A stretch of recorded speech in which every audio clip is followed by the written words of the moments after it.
Student welcome to current affairs Telugu ఛానల్కి స్వాగతం సుస్వాగతం అండి.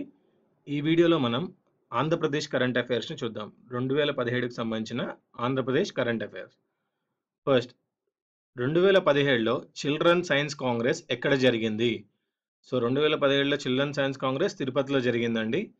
పద్మావతి మహిళా విశ్వవిద్యాలయంలో ఈ చిల్డ్రన్ సైన్స్ కాంగ్రెస్ జనవరి 4న జరిగింది. దీన్ని వచ్చేసి ముఖ్యమంత్రి చంద్రబాబు నాయుడు గారు ప్రారంభించారు. ఈ సందర్భంగా చంద్రబాబు నాయుడు గారు మాట్లాడుతూ నోబెల్ పురస్కారాన్ని సాధించే తెలుగు శాస్త్రవేత్తలకు ప్రభుత్వం తరపున 100 కోట్ల నగదు పారితోషికాన్ని అందిస్తామని ప్రకటించారు. ఈ కార్యక్రమానికి జపాన్ శాస్త్రవేత్త నోబెల్ బహుమతి గ్రహీత టకాకి కజీటా ముఖ్య అతిథిగా పాల్గొన్నారు. సో ఈ కార్యక్రమానికి ముఖ్య అతిథి ఎవరండి? జపాన్ శాస్త్రవేత్త నోబెల్ బహుమతి గ్రహీత అయిన టకాకి కజిటా. నెక్స్ట్, జాతీయ విపత్తుల నివారణ సంస్థ ఎన్డీఆర్ఎఫ్ 10వ బెటాలియన్ హెడ్ క్వార్టర్స్ను ఎక్కడ నిర్మించనున్నారు? జాతీయ విపత్తుల నిర్వహణ సంస్థ 10వ బెటాలియన్ హెడ్ క్వార్టర్స్ను ఎక్కడ నిర్మించనున్నారు? కృష్ణా జిల్లా కొండపావులూరులో. సో జాతీయ విపత్తు నివారణ సంస్థ 10వ బెటాలియన్ హెడ్ క్వార్టర్స్కు జనవరి 9న కేంద్ర హోంశాఖ మంత్రి రాజ్నాథ్ సింగ్ గారు శంకుస్థాపన చేశారు. దీనిని కృష్ణా జిల్లా కొండపావులూరులో 50 ఎకరాల్లో నిర్మించనున్నారు.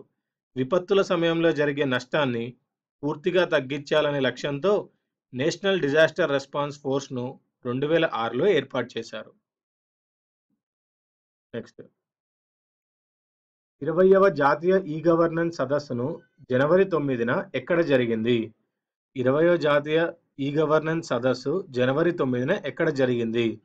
సో విశాఖపట్నంలో జరిగిందండి. ఈ జాతీయ 20వ ఈ గవర్నెన్స్ సదస్సు జనవరి 9న ముఖ్యమంత్రి చంద్రబాబు నాయుడు గారు దీన్ని ప్రారంభించారు. 2 రోజుల పాటు జరిగిన ఈ సదస్సుకు దేశ నలుమూలల నుంచి ప్రతినిధులు హాజరయ్యారు. నెక్స్ట్, ఆంధ్రప్రదేశ్ తెలంగాణ రాష్ట్రాల ఉమ్మడి హైకోర్టుకు కొత్తగా ఎంతమంది న్యాయమూర్తులు నియమితులయ్యారు? ఆంధ్రప్రదేశ్ తెలంగాణ రాష్ట్రాల ఉమ్మడి హైకోర్టుకు కొత్తగా ఎంతమంది న్యాయమూర్తులు నియమితులయ్యారు? 4 అండి. సో వీరు వచ్చేసి డాక్టర్ షమీం అఖ్తర్, జవలకర్ ఉమాదేవి, నక్కా బాలయోగి, తెల్లప్రోలు రజని. వీరిని న్యాయమూర్తులుగా నియమిస్తూ రాష్ట్రపతి ప్రణబ్ ముఖర్జీ గారు ఉత్తర్వులు జారీ చేశారు. వీరి నియామకంతో హైకోర్టు న్యాయమూర్తుల సంఖ్య 27కు పెరిగిందండి. సో నల్గొండకు చెందిన డాక్టర్ షమీం ప్రస్తుత ఉమ్మడి హైకోర్టు రిజిస్ట్రార్గా బాధ్యతలు నిర్వహిస్తున్నారు. అనంతపురానికి చెందిన J Umadevi Hyderabad city small causes court chief జడ్జిగా బాధ్యతలు నిర్వహిస్తున్నారు. తూర్పుగోదావరికి చెందిన నక్కా బాలయోగి ప్రస్తుతం Hyderabad civil court chief judge కాగా, ప్రకాశం జిల్లాకు చెందిన టి రజని హైదరాబాద్ మెట్రోపాలిటన్ స్టేషన్కు జడ్జిగా బాధ్యతలు నిర్వహిస్తున్నారు. Next, Shyam Prasad Mukherjee rurban machine కింద ఆంధ్రప్రదేశ్ రాష్ట్రం నుంచి ఎన్ని మండలాలు ఎంపికయ్యాయి? సో మొత్తం 6 మండలాలు ఎంపికయ్యాయండి. అవి వచ్చేసి 2016-17 ఆర్థిక సంవత్సరానికి. సో ఫస్ట్ వచ్చేసి ఈ శ్యామ్ ప్రసాద్ ముఖర్జీ యొక్క రూర్బన్ మిషన్ ఏంటో చూద్దాం.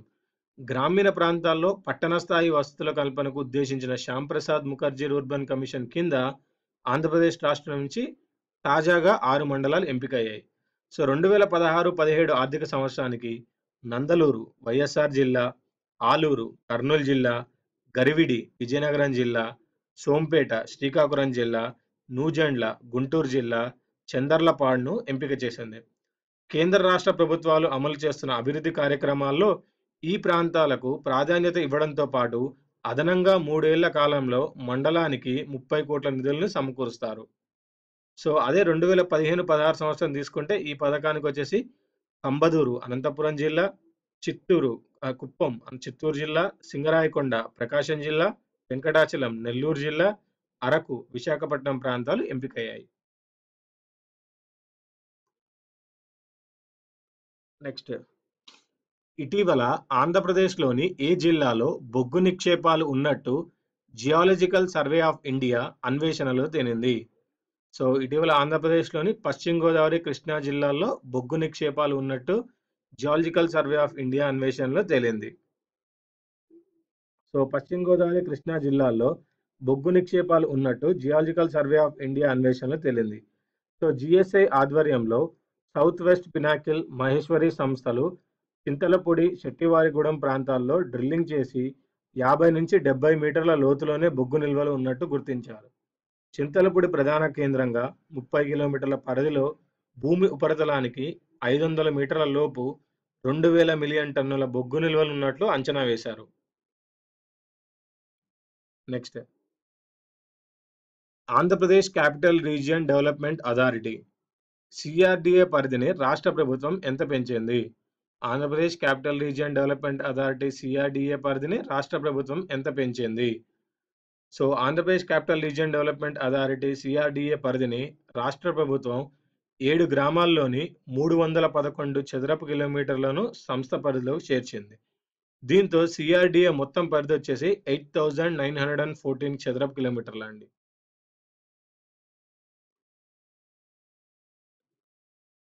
ఆంధ్రప్రదేశ్లోని ఏ నగరంపై నేషనల్ జియోగ్రఫీ ఛానల్ డాక్యుమెంటరీ తీయనుంది? ఆంధ్రప్రదేశ్లోని ఏ నగరంపై నేషనల్ జియోగ్రఫీ ఛానల్ డాక్యుమెంటరీ తీయనుంది? అమరావతి నగరంపై అండి. సో ఆంధ్రప్రదేశ్ రాజధాని అమరావతి నగరంపై నేషనల్ జియోగ్రఫీ ఛానల్ డాక్యుమెంటరీ తీయనుంది. ఈ మేరకు ఛానల్కు బాధ్యతలను అప్పగిస్తూ ప్రభుత్వం జనవరి 18న నిర్ణయం తీసుకుంది. నెక్స్ట్, దేశంలోనే తొలిసారిగా ఏ కస్టమ్స్ కమిషనరేట్కు ప్రతిష్టాత్మక ISO 15700-2005 గుర్తింపు లభించింది? దేశంలోనే తొలిసారిగా ఏ కస్టమ్స్ కమిషనరేట్కు ప్రతిష్టాత్మక ISO 15700-2005 గుర్తింపు లభించింది? విజయవాడలోని కస్టమ్స్ కమిషనరేట్ అండి. సో విజయవాడలోని కస్టమ్స్ కమిషనరేట్కు దేశంలోనే తొలిసారిగా ప్రతిష్టాత్మక ISO 15700-2005 గుర్తింపు లభించింది. ఈ మేరకు జనవరి 20న బ్యూరో ఆఫ్ ఇండియన్ స్టాండర్డ్స్ ఉత్తర్వులు జారీ చేసింది. Andhra Pradesh Telangana customs chief commissioner SM Bhatnagar ఈ గుర్తింపు పత్రాన్ని ఆవిష్కరించారు. నెక్స్ట్, 2015-16లో ఆంధ్రప్రదేశ్ రాష్ట్ర తలసరి ఆదాయం ఎంత? 2015-16లో ఆంధ్రప్రదేశ్ రాష్ట్ర తలసరి ఆదాయం 1,07,532 రూపాయలు అండి. సో 2015-16లో ఆంధ్రప్రదేశ్ రాష్ట్ర తలసరి ఆదాయం వచ్చేసి 1,07,532గా నమోదైంది. ఈ మేరకు రాష్ట్ర ప్రణాళికా శాఖ నివేదిక విడుదల చేసింది. ఈ నివేదిక ప్రకారం 1,40,000 తలసరి ఆదాయంతో విశాఖపట్నం జిల్లా ప్రథమ స్థానంలో నిలవగా 74,638 రూపాయలతో శ్రీకాకుళం జిల్లా చివరి స్థానంలో ఉందండి.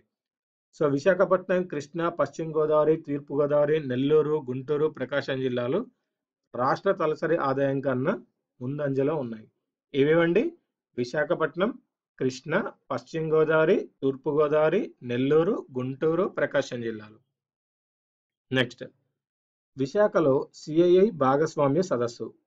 సో ఆంధ్రప్రదేశ్లోని విశాఖపట్నంలో 23వ CII భాగస్వామ్య సదస్సు ప్రారంభమైంది. జనవరి 27 నుంచి 28 వరకు 2 రోజుల పాటు జరిగిన ఈ సదస్సును కేంద్ర ఆర్థిక మంత్రి అరుణ్ జైట్లీ ప్రారంభించారు. 50 దేశాలకు చెందిన అధికారులు, 2,500 మందికి పైగా పారిశ్రామిక ప్రతినిధులు పాల్గొన్న ఈ సదస్సులో తొలి రోజు 4.25 లక్షల కోట్ల విలువైన 128 ఒప్పందాలు జరిగాయి. నెక్స్ట్, డాక్టర్ అబ్బూరి గోపాలకృష్ణ మృతి. బహుముఖ ప్రజ్ఞాశాలి డాక్టర్ అబ్బూరి గోపాలకృష్ణ అండి. ఆంధ్రప్రదేశ్లోని ఏ నగరం